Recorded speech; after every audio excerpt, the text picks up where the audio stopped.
All right. So this one should be pretty straightforward. We do have fractional exponents here and negative exponents here, and we've been working with those, in terms of the rules, but we don't really know exactly what that means in terms of how many factors we have. But after today, we'll have a better understanding. So in this case, we're multiplying. We need to add the exponents. Rather than work down and have to put x to the, the burden of having it be equivalent, this is where I'm going to go off to the side on my workbench and just do 11/12 minus 2/3. I'll do that first. 12 and 3 are not co-prime. Their LCM is 12. So in my mind, I'm just multiplying the first one by 4 over 4, right? And you get 8 twelfths. So 11 minus 8 is 3/12. So that gives me 3/12. And simplify early and often, I know 3/12 simplifies to 1/4. And now I could bring in the minus 5. So I'm just going to put minus 5. It's 5 over 1 multiplied by 4 over 4, and you get 20, right? So 1 minus 20 is negative 19, and that'll be over 4. So that's enough work on the side, scratch work, for me to know that you're actually doing the problem. But that's not the answer. Now I'm going to bring it back in over here and say it's x to the negative 19/4. Okay? And there it is, right? Hello, Bailey. Yeah, you finally got one of those. Yeah. All right, so somebody last period worked it straight down the left side with the x's intact, and that's fine. Just make sure that every line is equivalent to the one above and below. You don't want to do this, you don't want to put this right there and then have the problem, the answer appear, because that interrupts the flow of the problem. And maybe that worked in the past, but this year we are learning to communicate our results, not just get the right answer, okay? So there you go. And it's an expression, so we don't need equal signs, all right? So again, it's the fractional part that people are still, having issues with. So whatever, if you need to show more steps off to the side where you're physically getting a common denominator, so on and so forth. Also, remember that exponents should be written a little bit smaller and a little bit higher, elevated, right? Because if you wrote it at the same size and on the same level like that, that looks kind of like x minus 19/4, right? Like two terms, subtraction. We want to get in the habit too, if we can, of writing our fractions as horizontal division lines, not with a diagonal. It'll save a lot of errors later on. And that can be a little bit challenging when you have exponents, right? So anyway, there you go. Comments, questions on that? Everyone warm? All right. So we talked about these compound ideas on Friday, and I gave you beefier examples than the ones shown there. Today we're going to learn about negative exponents and fractional exponents. So let's go ahead and do that. Negative exponents first. All right. So a negative exponent is really just a fraction in disguise. And you can disguise a fraction by using a negative exponent, okay? It doesn't really make sense to say that you have a negative number of factors multiplied times each other, but maybe that would imply that maybe it makes the number smaller because there's a negative number of them. But after today, we'll be able to use the same rules to work with them. So if you have, let's read this. If B is an element of the real numbers, that's what that double bar R means. Most of the time we write it like that. The real numbers are the largest set that we'll be working with this year. They're not the largest set total because you do have the complex number that deal with imaginaries. But a real number is basically anything on the number line. Okay, fractions, irrationals, square root of 2, pi, all those good ones. So if b the base is a real number that's not 0, and n the exponent is a positive real number, that's what the plus sign means, then b to the negative n is the same as 1 over b to the positive n. Okay? B to the negative n is the same as 1 over b to the positive n. A negative exponent is a fraction in disguise. It doesn't make the number negative, as some people want to try to do. So here's a real quick, easy way to help yourself visualize it.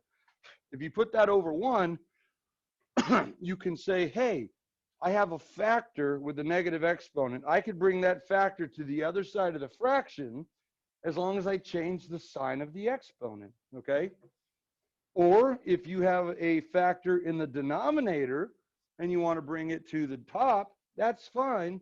You just have to change the sign of the exponent. Earbuds out, right? Yeah, there we go.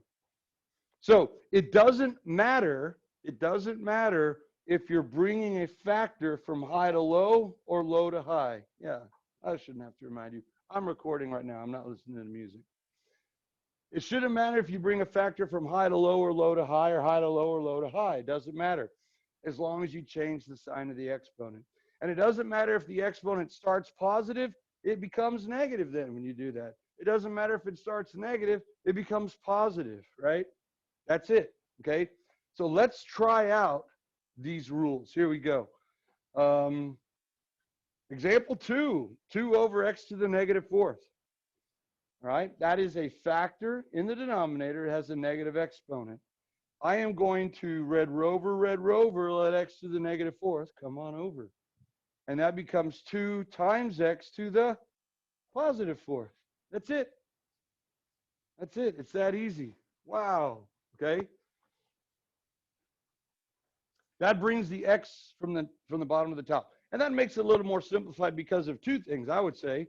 First of all, we got rid of a negative sign, number 1, and we got rid of division bar, number 2. 2x to the fourth is pretty clean looking. But look, if you want that 2 to be coy and play hard to get, you could actually bring the 2 to the denominator and say it's 2 to the negative first, if you want, because it's 2 to the positive first in the top, like they're playing keep away from each other. Now that's equivalent, but it's not real pretty, is it? Okay, but it is the same. This is probably the one that we prefer, right? 2 times x to the negative fourth. All right, letter B, real quickly. Take 10 seconds or 12 seconds, if you need more time, and get rid of the negative exponent. On your mark, set, go. I'm going to do it with you quietly here.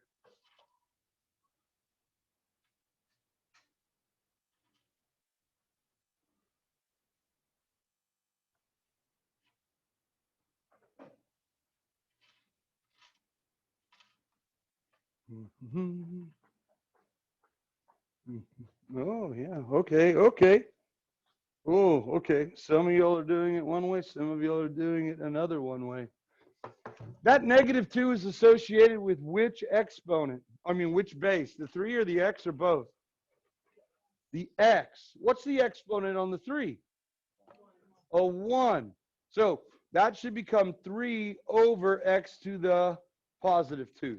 That's probably the easiest way to do it.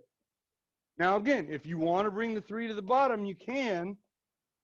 It would become, though, 3 to the negative first, x to the second. And what would that leave in the top if we did that? A 1. Good.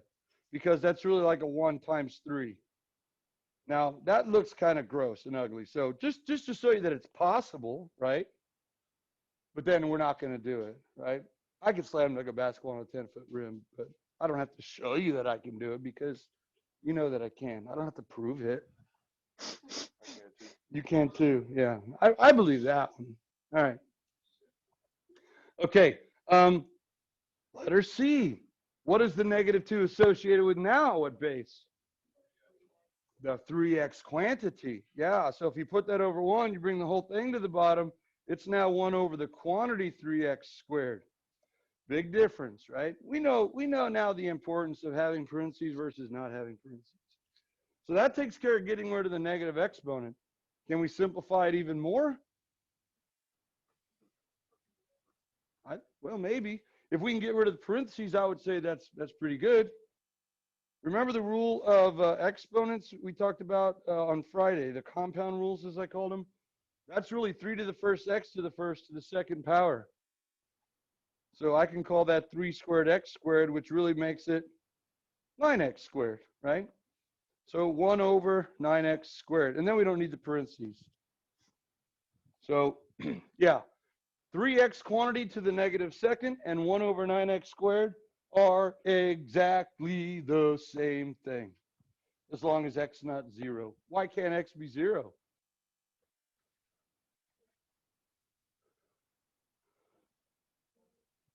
It just can't, right? Even if it's teacher like in elementary school, when you grow up, you could be anything you want to be, including 0. It can't be 0. Why? Don't! Look in the final expression. It's 1 over 9x squared. What do you get when you plug in a 0 for x there? You get a 0 where? In the denominator. No bueno. Yeah. So x can't be 0. All right. What's the next one? Let's see. Oh, the next one, part D. While I'm trying to reload here, do part D on your own. Go for it. You've got numbers and you've got y's. In the end, try to get just a single representative of a number and a single representative of a y.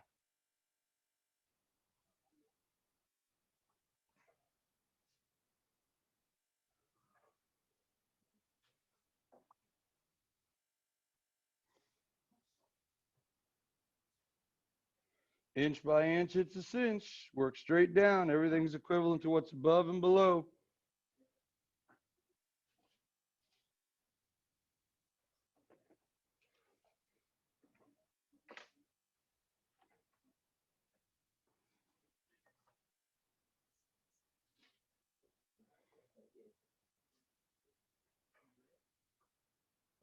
Yeah.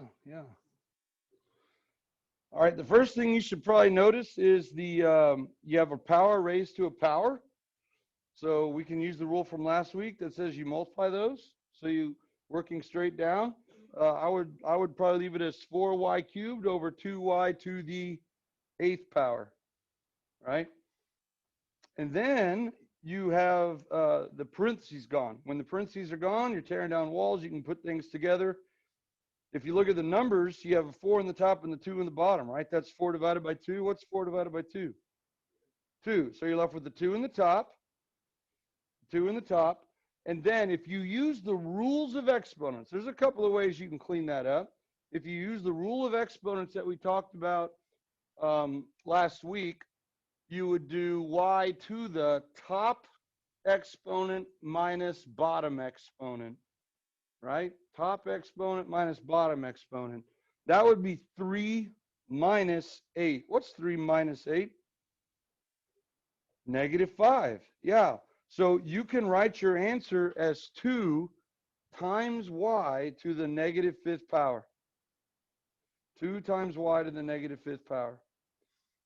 And depending on what you want to do with that expression, that might be good. Like in calculus, we like to write things as a number times a variable to a power because we use what's called power rule, chain rule. We take derivatives that way.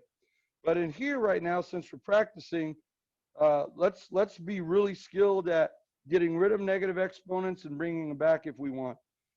Like trying to bring back a screen share video that I can't do. So that's the same then as 2 over y to the 5th. So either one, 2y to the -5th, I like that as a final answer, or 2 over y to the +5th. And you can easily verify, you don't even need the rule to do that because you have 3 y's in the top, 8 y factors in the bottom. There are more factors of y in the bottom, so you're going to divide out and be left with more in the bottom, right?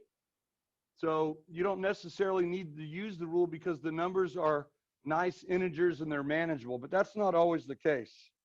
So 4y cubed, I'm catching up 2y to the 8th, and then we get 2y to the -5th, which is the same as 2 over y to the +5th, either one.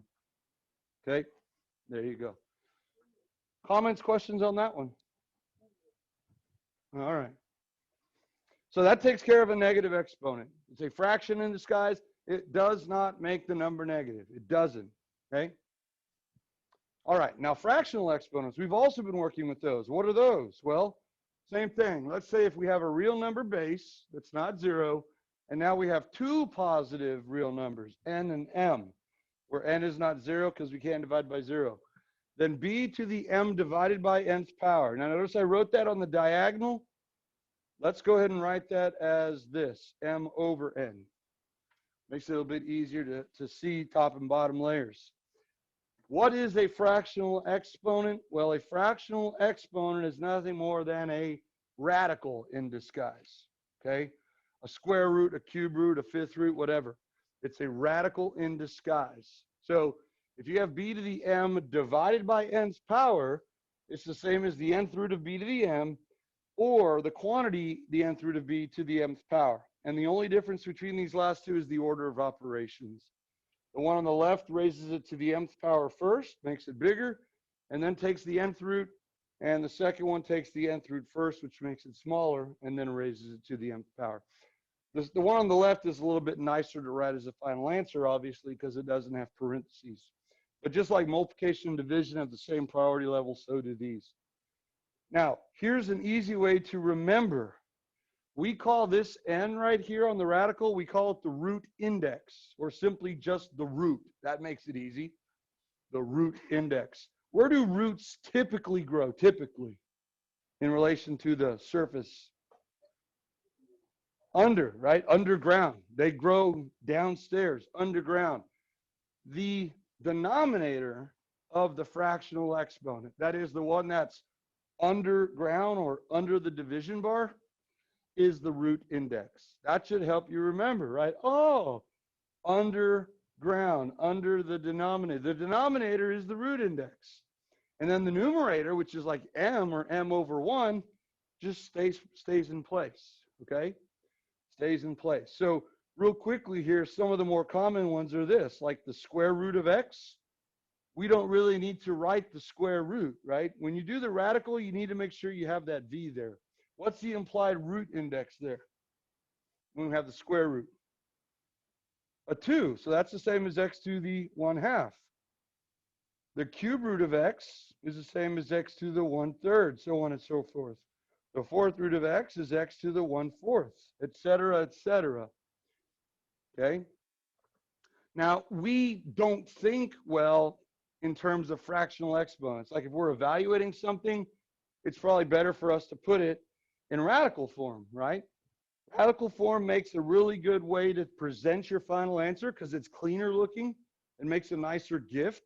And math is a pretty good gift. I would recommend it. And for evaluating purposes, radicals are nicer. For instance, if I asked you what is 16 to the 1/2 power, 16 to the 1/2 power, some of you might say, that's 8. But that's not right. That's 16 times 1/2. 16 to the 1/2 power is the same as the square root of 16, which is actually 4. Okay, but you'd have to think about it. So when we're evaluating or final answer, radicals make a nice final way to do that. But in the intermediate steps, when we're trying to simplify or combine things, putting it in exponent form is nicer because we have rules, okay? So let's try this. Example 3, simplify if possible. 3 times the 4th root of x squared, the 4th root of x squared, the 4th root of x squared. Yeah, I don't know what that is. Now, again, notice the index is written a little bit smaller, okay, like an exponent, and it's written in the V. If it's too far out front or too big or too low, it looks like 34 times the square root of x. We don't want that. So make sure that it's written in the V, okay, in the V. Let's write it as a fractional exponent. That's the same as 3 times x to the 2/4 power.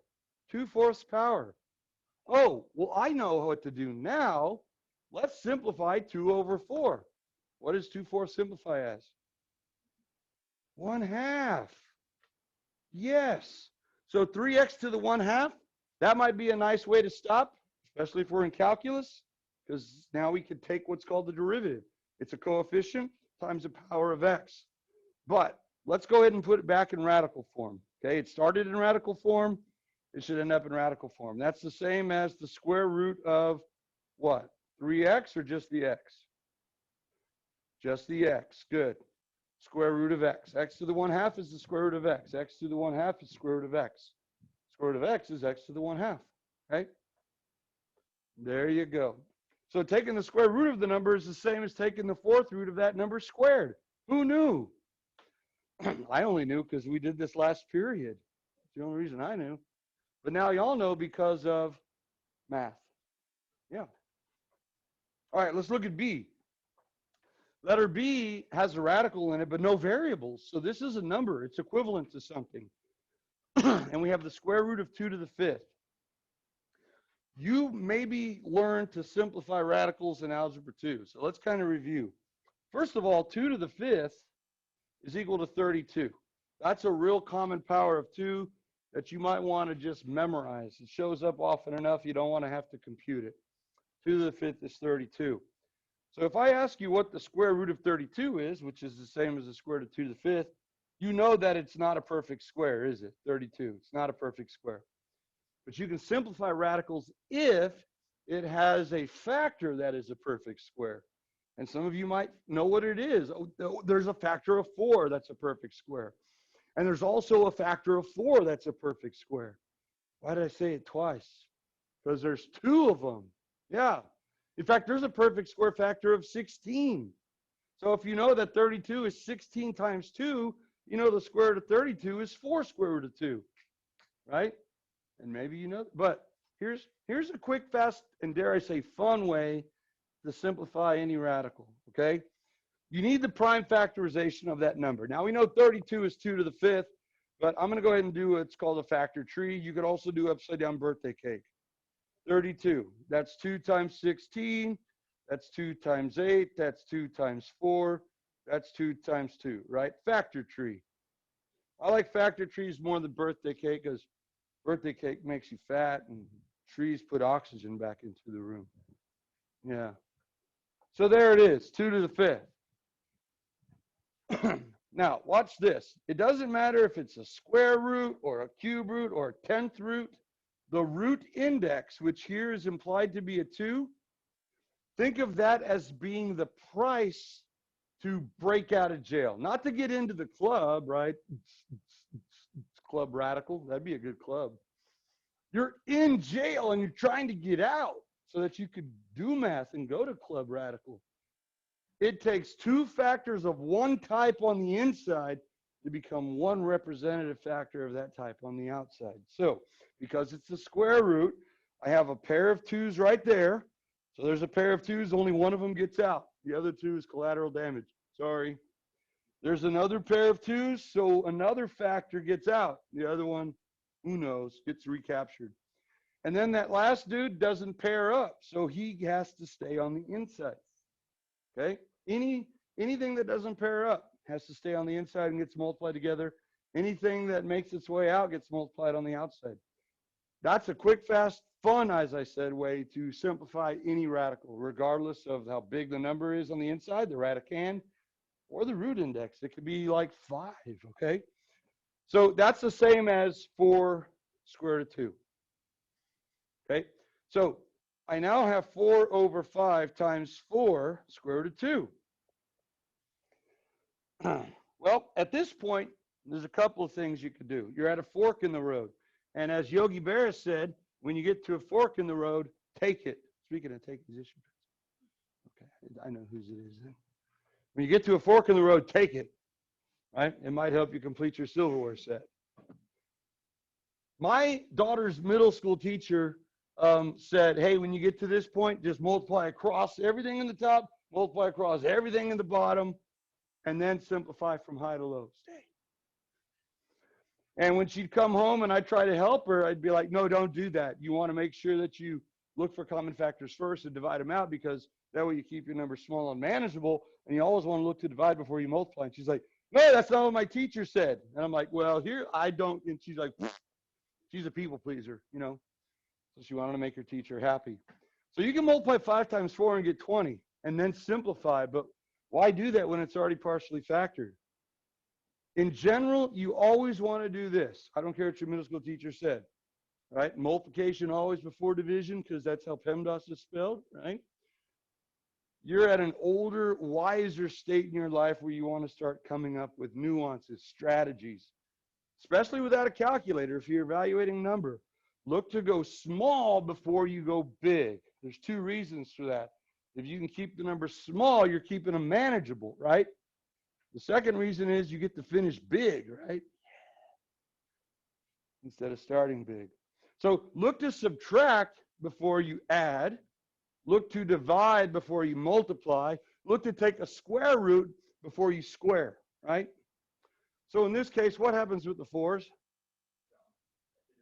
There you go. They divide out. But my teacher said they canceled, she said. Oh, okay, we'll fix it later. They divide out to give you 1, right? And what does that leave in the top? A 1. So we're left with 1 over 5 square root of 2. There you go. Just a subtle change in the way you think about a problem. Always look to go small before you go big. All right? That's a horrible looking square root. There we go. Now, you probably learned at some point that radicals in the denominator are bad. They're not. Categorically, they're not bad. Okay? We will learn to rationalize, it's called, a denominator. But we also will learn to rationalize numerators. There's got to be a reason to get a radical out of the bottom. And when we learn the unit circle, we'll learn why we might want to do that. So for right now, radicals in the denominator, as long as they're simplified, is rad. Yeah, very good. So there you go. That one didn't even really involve fractional exponents, did it? But could it have? Sure, yeah. I saw maybe some of y'all, maybe I saw some of y'all. No, that was on a different problem. You could have written this as 4, which is 2 squared. You could have brought the 2 to the top and said it's 2 to the negative 5 halves all over 5, right? Would that work? How did I get 2 to the negative 5 halves? At some point, maybe by the end of the day today, if not by the end of class, you should be able to look at the square root of 2 to the 5th in the denominator and be able to write it as 2 to the negative 5 halves in the numerator. That is getting rid of the fractional exponent and getting it out of the denominator at the same time. And then similarly, going back, seeing 2 to the negative 5 halves in the numerator and putting it back in the denominator as the square root of 2 to the 5ths. That's that level of agility that you eventually need to be at. Well, if you do that, then what could you do with these 2 exponents up here, 2 and negative 5 halves? You could add them together, right? 2 is the same as 4 halves. 4 halves minus 5 halves is negative 1/2. And then you can bring that 2 back down to the bottom. 2 to the negative 1/2 is the square root of 2 in the bottom. And you get the same answer, right? Presto magic. So there's more than one route to the right answer, right? That's the creativity part in the math. When it's a numeric answer, though, there's really only one answer, okay? All right, letter C. You try this one. The square root of x times the cube root of x. What is that?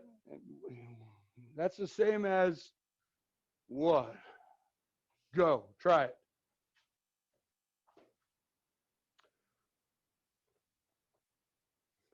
Man, there you go. I see some people doing the right thing right away. When we're evaluating, we might prefer something to be in radical form.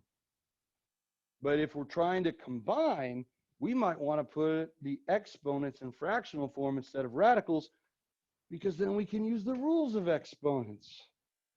So that would be my recommendation. Put the radicals in fractional exponent form. And soon enough, that's going to be like a reaction that you have. You're going to see radicals all over the place, and your first step is to rewrite all your radicals as fractional exponents. In fact, let me do that with you. I'll catch up with you. That's x to the 1/2 times x to the 1/3. Now, here's where you don't want to take it for granted. I see some people with this on that next line, and then the wrong answer after that.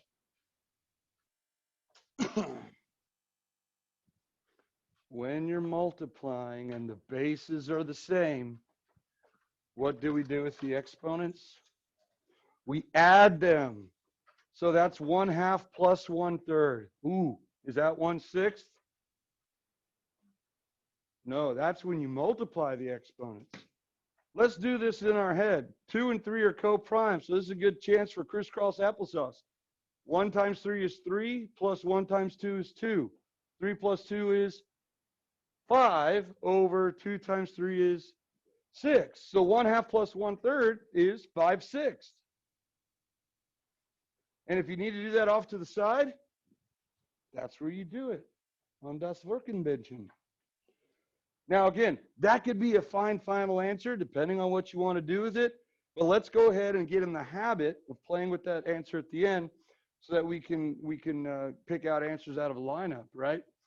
Is that the 5th root of x to the 6th or the 6th root of x to the 5th? 6th root, because look what's underground, the 6. So that's the 6th root.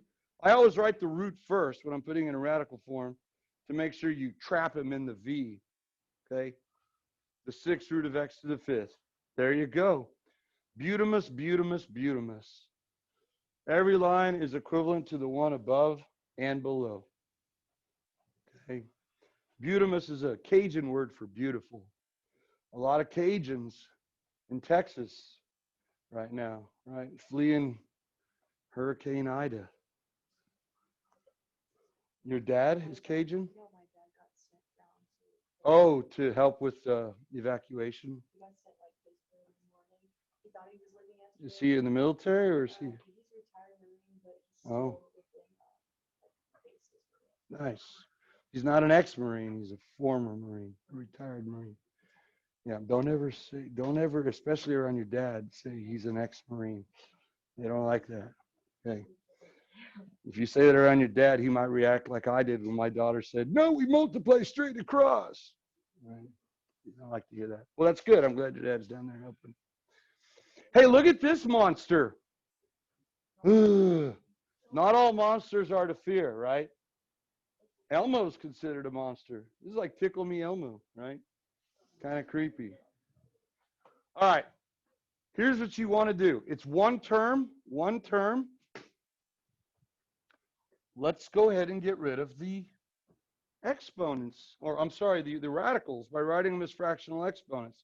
So this becomes 2x to the 2/5 power, and again, I'm going to write it like horizontal division bar squared, all over 3x to the 1/5. That's step 1, okay? That should be an easy step. It's like, I don't know what to do, sir. Get rid of all of your radicals and write them as fractional exponents. That puts everyone, if you will, on a level playing field. Now, if we are going to be combining things, we need to tear down these walls, right? Like East and West Berlin. You need to combine them. Tear down these walls, Mr. Gorbachev.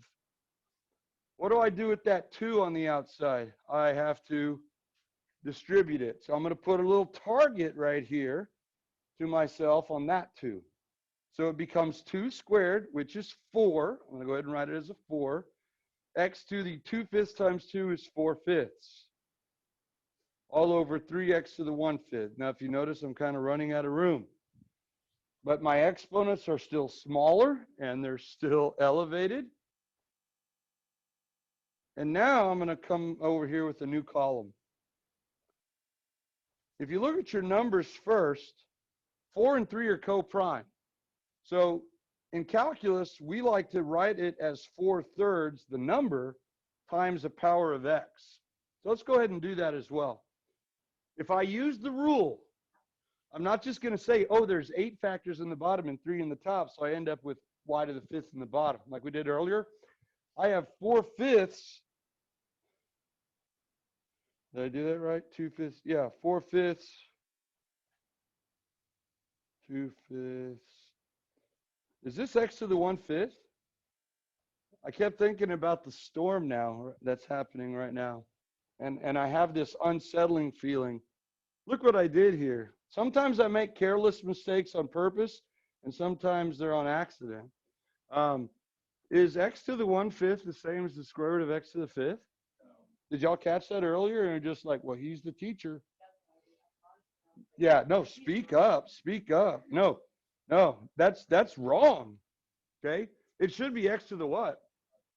5/2. Yeah, 5/2. Boom. 5/2. So again, my brain was drifting elsewhere to the people that were fleeing and evacuating, and that's not good. You want to stay in the zone here. All right, so now I'm going to subtract. It's x to the something divided by x to the something. So off to the side here, it's 4/5 minus 5/2. 2 and 5 are co-prime, right? So here I am on my workbench doing my crisscross applesauce. 8 minus 25. 8 minus 25 is negative 17 over 10. So I'm going to write that as negative 17/10. Now again, this is one version of the simplified answer. It's a fractional coefficient, we call that, times the power of x. But it's not the nicest way for us in this case. So what I want to do is get rid of both the negative exponent and the fractional exponent in one step. Okay? Now, let's see if we can do that together in one step. This is really x to the negative 17/10 over 1. So this is really in the numerator. To get rid of the negative exponent, I'll bring it to the bottom. It's a factor. I'll bring it to the bottom. So in my head now, in the bottom, it's x to the positive 17/10 in the bottom. And then what is the root? Is it 17 or 10? It's 10. So in the bottom, it becomes the 10th root of x to the 17th power. And for right now, that's probably where I would expect y'all to get. That would be the multiple choice answer choice, okay, on a test or something.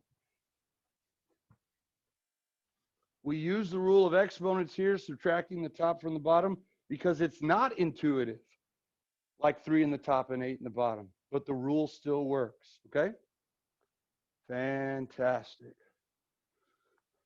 All right, before we jump into E, I want to ask you one other question here that I failed to bring up when we did example 2.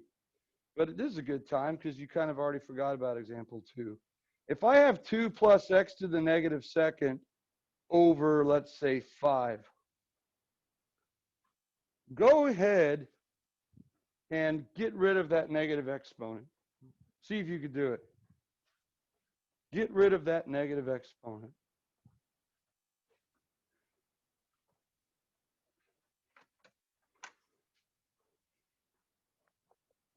Remember, negative exponents, going back to number 2, are denominators in disguise. Fractional exponents are radicals in disguise.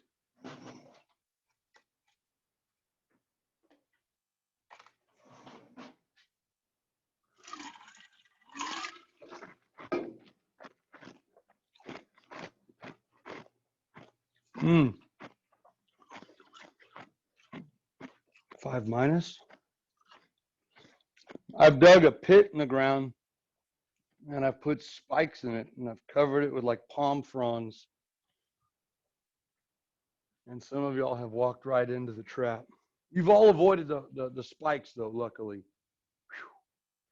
Probably shouldn't have put those in there. And you fell into the trap. It's a negative exponent. Some of y'all are doing this, 2 over 5x squared, right? You're bringing the x to the negative 2 down. Some of y'all are doing this, 2 over 5 minus x squared. You're changing the addition to subtraction in the bottom as well as the sign of the exponent. Neither one of those are correct. And what's the difference? Well, you can't just bring this x to the negative 2 down to the denominator with the 5, like we were doing in all those other problems earlier, because in all those problems earlier, we were working with factors that were multiplied. In this case, in the top, this x to the negative second is not a factor, it's being added. So it's a what? A term. Remember Worcestershire sauce? The rules of exponents only work with factors that are multiplied, not terms that are added or subtracted. So you can't do that. All right? Now, there is a way to do it correctly, but it's neither one of those. So if you want to keep these somewhere off to the side as like correct ways to do it wrong, it's always good to have some of those examples. What if I just asked you, what if it was just x to the negative second, you know? And I said, what is x to the negative second written equivalently without a negative exponent? What would you say? And let's do that, right? What is x to the negative second without a negative exponent? 1 over x squared. Boom. That's correct. That is absolutely correct. Let's go ahead and do like a physical substitution. You got like an upstairs, downstairs problem. The 5 lives downstairs. Upstairs, you have 2 spots. The first spot, first term, second spot. Let's just replace that. That becomes 2 plus, instead of x to the negative second, it becomes 1 over x squared all over 5. That's the correct way to do it. That's the correct way. Okay? If you have nothing but factors that are multiplied, then you could just slide one from high to low or low to high and change the sign. Otherwise, you replace it right where it's at. Now, we're going to work on these later on in the next section. These are called complex fractions. It's a fraction within a fraction. And there's a lot of different ways we can clean this fraction up. I'm going to show you a really fast, efficient way, as you probably would expect, to eradicate these. But, you know, it's one thing to learn the rules, and it's another thing to like overgeneralize the rules and use them where they really don't apply, okay? Factors, rules of exponents, multiplications, not terms. All right, the last example here that some of y'all have already worked on, I kind of obscured it over here, is 4 to the 3/2 power. Let me rewrite it over here. Now this is a number. Again, there's no variable in here. So if we're going to simplify this number, how are we going to do it? Well, what's that? Put it back in, what do you mean rational? Radical? Yeah, there you go. Excellent. That's what you meant. Yeah. There's really nothing to combine or nothing to simplify. So if you remember what I said earlier, when we're trying to evaluate, it's probably easier to put it back in radical form. Again, 16 to the 1/2, you got to think, but the square root of 16, it's 4.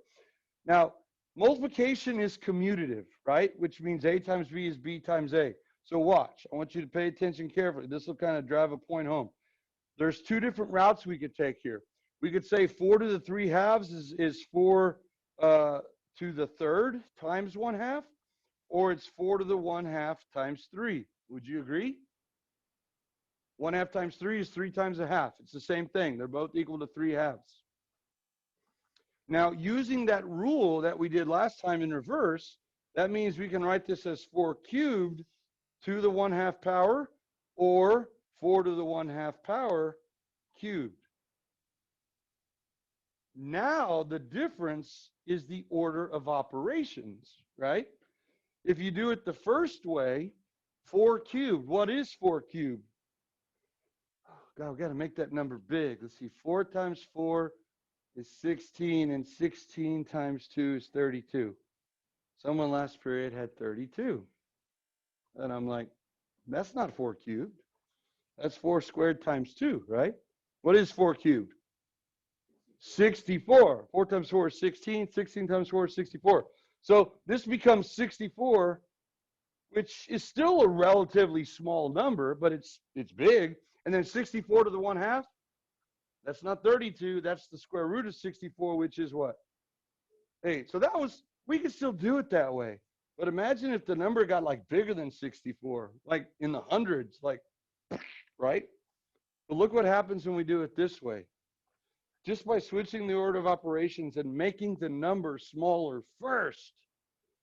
4 to the 1/2 is the square root of 4. What's the square root of 4? 2. What a harmless little 2, right? What's up, 2? 2 cubed.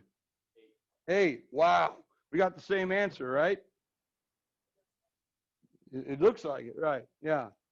Go big and then small? Ouch, ouch. No, thank you. Go small, then big. Yes, please. Yes, please.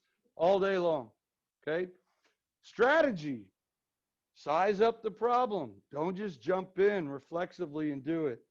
Okay? Size it up. See if there's a clever, efficient way to do it. All right. Tomorrow, we're going to jump down and we're going to culminate with taming this beast, right? This beast. Yeah. And we'll finish tomorrow pretty easily. The worksheet is due Wednesday. Don't let that sneak up on you. And don't just copy the key. Shame on you, okay? I have tutorials every single morning. As soon as the doors open, I'm in my room. I have tutorials every afternoon till like 4:30, sometimes 4:45. I'll even stay if you come in, except on Monday afternoons, right? That was in the letter. I have duty on Monday afternoons, okay? Duty. I said duty. All right. Cool. This is a good class. Very immature like I am. All right. Any questions? All right. We recovered from the technology blip. Don't throw trash on the floor. It never gets picked up.